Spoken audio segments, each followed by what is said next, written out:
झूठ को पहचानना सीखें। 1 पत्रस अध्याय 5 पद 8 और 9। सचेत हो और जागते रहो, क्योंकि तुम्हारा विरोधी शैतान गर्जने वाले सिंह की नाई इस खोज में रहता है कि किसको फाड़ खाए।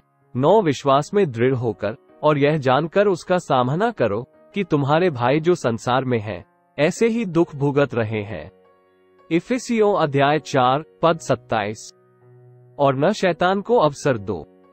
फिलिप्पियों अध्याय 4 पद 8। निदा न, हे भाइयों, जो बातें सत्य है, और जो बातें आदरणीय है, और जो बातें उचित है, और जो बातें पवित्र है, और जो बातें सुहावनी है, और जो बातें मनभावनी है, निदान जो सद्गुण और प्रशंसा की बातें हैं, उन्हीं पर ध्यान लगाया करो। परमेश्वर की उपस्थिति में शैतान की बातों को परमेश्वर की बातों से अलग करना, यह अनंत जीवन की कुंजी है। दुनिया में सत्य होने का दावा करने वाली कई आवाजें एक साथ बोल रही हैं। ये जो सभी सत्य है वो निश्चित रूप से कुछ सीमित दृष्टिकोण और व्याख्याएं तक हो सकती है, लेकिन संपूर्ण सत्य केवल एक ही है। उदाहरण के लिए, पृथ्वी पर गुरुत्वाकर्षण का नियम इस समय एक परम सत्य है।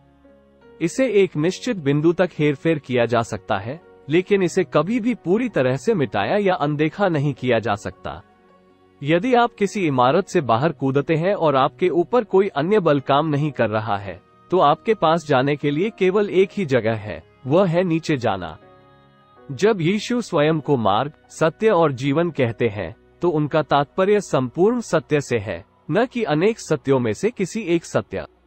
जब हम ये समझ लेते हैं कि बाइबल में ईश्वर हमारे बारे में क्या कहता है और उसने हमारे लिए अपने साथ जुड़ने का क्या तरीका बनाया है, तो हम हमारे सामने पेश किए गए सभी भ्रमों और झूठों से मुक्त हो जाएंगे। हम सबका एक साझा शत्रु है, वो है शैतान, जो हमेशा हमें भ्रमित करते रहता है और यही चाहता है कि हम अपनी आध्यात्मिक आंखों से यीशु के बारे में पूर्ण सत्य कभी न देख सकें।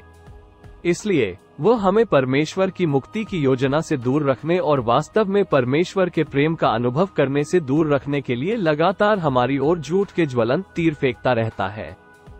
शैतान का सबसे आम झूठ ये है कि परमेश्वर आपका न्याय करना चाहता है, वो आपको दंड देना चाहता है, वह आपसे प्यार नहीं करता, आपके पाप इतने गहरे और बुरे हैं कि उन्हें माफ नहीं किया जा सकता, आपके बुरे कर्मों से बाहर निकलने का कोई रास्ता नहीं है, आप वास्तव में आप प्रायश्चित कर सकते हैं अच्छे कार्यों करने के द्वारा और पापों से मुक्ति पा सकते हैं, कोई स्वर्ग या नरक नहीं है और सारे हिसाब किताब इसी जीवन काल में तय हो जाते हैं। कोई भी आत्मिक गुरु या आध्यात्मिक अगुवा वास्तव में आपके पापों को धो सकता है। इस तरह की भरमाने वाली बातें शैतान आपके मानों में डालता है। संभवतः सबसे ज्यादा नास्तिक लोग शैतान के फेंके हुए झूठ को आसानी से स्वीकार लेते हैं। वे सचमुच मानते हैं कि कोई परमेश्वर नहीं है, और क्योंकि कोई परमेश्वर नहीं है, तो कोई न्याय करने वाला भी नहीं। यदि कोई न्याय करने वाला नहीं है, तो निर्णय लेने के लिए कोई नैतिक कानून भी नहीं है। यदि कोई नैतिक कानून नहीं है, तो हमारे पापों के लिए कोई परिणाम नहीं है, और इसलिए जब तक वे इसका आनंद लेते हैं और अपनी जानकारी के अनुसार किसी को सीधे चोट नहीं पहुंचाते हैं, तब तक कोई भी अपनी इच्छानुसार कार्य करने के लिए स्वतंत्र है। इसलिए हर दिन परमेश्वर का वचन पढ़ने में स्थिर बने रहे, ताकि जब शैतान आपके मूड को बदलने के लिए आपकी ओर नकारात्मक विचार फेंके, तो आप कह सके, आज नहीं शैतान, मुझे पता है कि यह मेरे लिए नहीं है और मैं तेरी बातों पर विश्वास नहीं करता। हमेशा याद रखें कि यदि शैतान निराशाजनक विचारों के साथ आपके दिमाग पर हमला करे और आपको एक नकारात्मक व्यक्ति बनाए, तो उसने ये लड़ाई जीत ली है। क्यों न आज आप मसीह की संपूर्ण सत्य पर विश्वास करके अपने जीवन में विजय जीने की शुरुआत करें। आओ प्रार्थना करें। पिता, आप एक मडराती हुई आत्मा है, आपकी पवित्र आत्मा हम में निवास करती है और जलन से तरसती है, वो आत्मा जो कराहते हुए हमारे लिए मध्यस्थता करती है। धन्यवाद पिता, अपना सत्य हमारे लिए उपलब्ध कराने के लिए। धन्यवाद कि हम आपके वचन पर दृढ़ रह सकते हैं और यह हमें कभी असफल नहीं होने देगा। आपके पवित्र आत्मा के बिना सिखाए गए सभी बातों को हमने विश्वास कर लिया था, इसलिए हमें क्षमा कीजिए।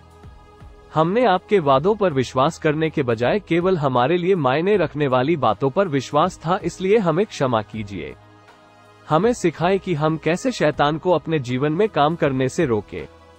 विश्वास में दृढ़ रहकर शैतान का विरोध करने में हमारी सहायता करें। आज से हम चुनाव करते हैं उन सब बातों का जो सत्य है, जो सम्मानजनक है, जो उचित है, जो शुद्ध है, जो स्वीकार्य है, जो सराहनीय है, जो भी उत्कृष्ट है और जो प्रशंसनीय है। हम प्रभु यीशु के सामर्थी नाम में प्रार्थना करते हैं। आमीन।